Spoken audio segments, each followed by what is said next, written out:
Civilizaciones, imperios, batallas épicas. Sumérgete junto con nosotros en el fascinante mundo de la historia. Cuando pensamos en las guerras entre griegos y persas, ¿qué nos viene a la cabeza? Pues Maratón, las Termópilas, las batallas épicas, ¿verdad? Pero la historia de ese choque de titanes no empezó ahí, ni mucho menos. Empezó con una rebelión, una que a menudo se nos olvida, pero que fue la verdadera chispa que lo encendió todo. Y esa es la gran pregunta que vamos a intentar resolver. ¿Cómo es posible? ¿Cómo una revuelta que empezó en un rincón de Asia Menor acabó arrastrando a las dos mayores potencias de su tiempo a una guerra que, bueno, cambiaría la historia de Occidente para siempre? Venga, vamos a meternos de lleno en el asunto. Imaginemos la escena. Viajamos a la costa de lo que hoy es Turquía, a las ricas y prósperas ciudades griegas de Jonia. Estamos sobre el año 500 a.C. Llevan ya casi medio siglo bajo el dominio del gigantesco imperio persa y, aunque parece que hay calma, por debajo de la superficie el descontento está a punto de estallar. Y es que no fue una sola cosa, Fue un cóctel de tensiones. Por un lado, en lo político, los persas gobernaban poniendo a tiranos locales.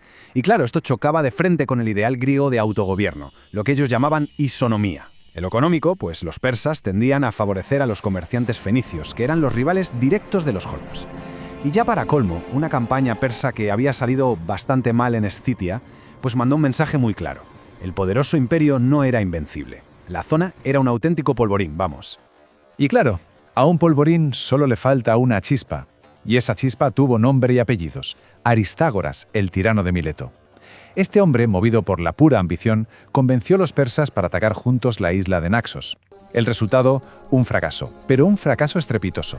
Aristágoras no solo había fallado, es que ahora le debía un dineral al sátrapa persa. Con el miedo en el cuerpo, temiendo que lo quitaran de en medio, vio una única salida, una salida desesperada: canalizar todo ese descontento de los jonios y prender la mecha. ¿Vale? La llama ya estaba encendida en Mileto, pero Aristágoras sabía que solo no podía, necesitaba ayuda, así que se fue a la Grecia continental, primero a Esparta. Allí el rey Cleómenes le preguntó cuánto se tardaba en llegar a la capital persa. Cuando Aristágoras le dijo que unos 3 meses de marcha, bueno, básicamente él lo echó de allí. Pero en Atenas la cosa fue distinta, tuvo más suerte. Le recordó que los de Mileto eran, en origen, descendientes de atenienses, y consiguió que le dieran 20 barcos. La ciudad de Eretria añadió otros 5. A ver, no parece mucho, ¿verdad? Pero como vamos a ver, fue más que suficiente para que la chispa se convirtiera en un incendio incontrolable. El punto de no retorno, ese llegó en el 498 a.C. La fuerza rebelde, con sus nuevos aliados atenienses, marchó sobre Sardes, nada menos que la capital regional persa, y la quemó hasta los cimientos. El golpe fue más simbólico que otra cosa, sí, pero su efecto fue tremendo. La noticia de que una de las grandes ciudades del imperio estaba en llamas inspiró a otras regiones, como Chipre o Caria, a unirse a la rebelión. Lo que era una revuelta local se había convertido de repente en un levantamiento a gran escala. Y la reacción persa, claro, no se hizo esperar. Cuando la noticia del incendio de Sardes y, sobre todo, de la participación de Atenas, llegó a oídos del gran rey, Darío I, se dice que su ira fue legendaria.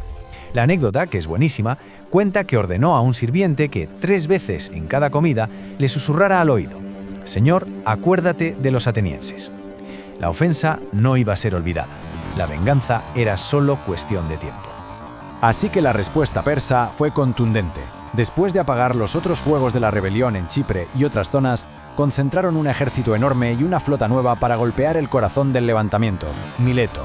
Los jonios lo sabían. Su única esperanza era defender la ciudad por mar. Todo, absolutamente todo, se decidiría en una gran batalla naval frente a una pequeña isla llamada Lade. Y aquí hay que fijarse en los números porque son muy reveladores. La Alianza Jónica consiguió juntar una flota impresionante, unos 353 triremes.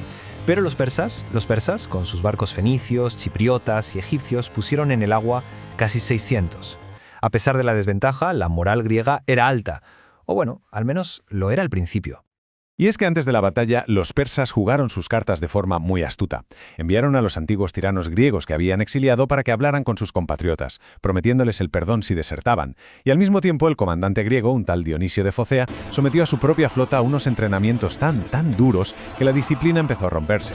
Los marineros estaban agotados. Se dice que preferían cualquier esclavitud antes que aguantar aquello. El escenario para el desastre estaba perfectamente preparado.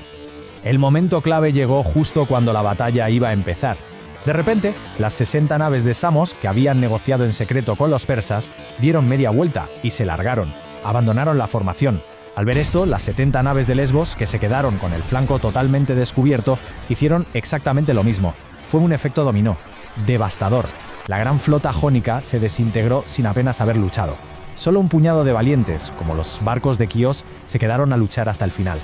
Con la flota aniquilada en Lade, el destino de Mileto estaba sellado. La ciudad fue asediada por tierra y por mar, y claro, sin ninguna posibilidad de recibir ayuda, la resistencia era inútil. La caída del epicentro de la rebelión fue brutal y sirvió como un terrible ejemplo para todo el mundo griego. Los persas no tuvieron piedad. La ciudad fue saqueada, sus hombres masacrados y las mujeres y los niños deportados a Mesopotamia. La noticia causó una conmoción tan grande en Atenas que cuando el poeta Frínico estrenó una obra de teatro llamada La toma de Mileto, el público entero se echó a llorar allí mismo. Fijaos cómo sería que las autoridades prohibieron la obra y multaron al autor por recordarles una desgracia tan dolorosa. Entonces, a primera vista, podría parecer que la revuelta jónica fue un fracaso absoluto, y en cierto modo lo fue. Pero la historia casi nunca es tan simple. Esta derrota no fue un final, en realidad fue el verdadero comienzo del mayor conflicto de la antigüedad. Fue la semilla de la que brotarían las famosas guerras médicas. Vamos a verlo claro. A corto plazo, la victoria persa fue total. Reforzaron su control, aplastaron la rebelión y castigaron duramente a los implicados. Punto. Pero a largo plazo las consecuencias fueron completamente distintas. Darío ya tenía la excusa perfecta para invadir Grecia y atacar Atenas. El trauma de Mileto ayudó, paradójicamente, a crear una primera conciencia de unidad entre los griegos. Y quizá lo más importante, la revuelta demostró que se podía desafiar al gigante persa, que no era invulnerable.